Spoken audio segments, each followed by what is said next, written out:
With the price of good quality clothing going up, more and more people are looking for ways to save a few bucks while also looking runway ready. And nobody is benefiting more than your local thrift stores. But they're not the only ones booming with business. Ryan Hill shows us how teens are turning to the sewing machine to get the latest fashion. Welcome to Sewing 101. My name is Hannah, and today I'm going to show you how to use a sewing machine.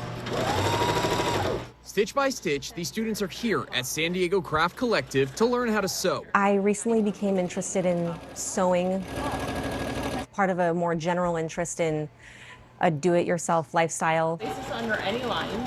Line the needle up. Teens are really interested in creating their own garments and thrifting and upcycling, and adults are interested in learning how to mend their own clothes. Stephanie Dotson's the president and founder of the nonprofit. She tells me people are busting at the seams to learn from their sewing lessons. When we first started, I think we were teaching classes maybe once a month, and it's grown to once a week, and now we offer sewing classes twice a week. My primary goals are I'd love to be able to make myself a dress. I'd love to make my 5-year-old daughter a dress.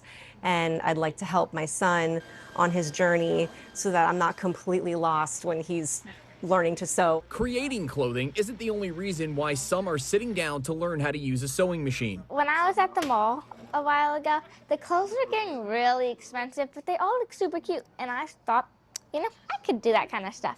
And when I thrift, some clothes are too big, some clothes are too small, and I want to make sure they fit me. When it comes to thrifting, according to Capital One, about a third of clothes bought in the U.S. are secondhand. Capital One's data shows a vast majority of people thrifting, 89%, are doing so to save money, which they do so to the tune of close to $1,500 a year. So I think they're very interested in the skills that go along with that.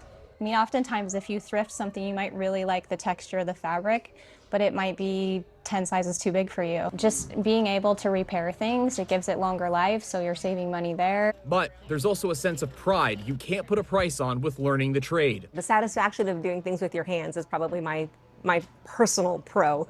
But yes, minimizing clothing, doing it yourself, all of it, I find very enticing. Yeah, I'm always trying to pull some strings. Oh, you know how to sew?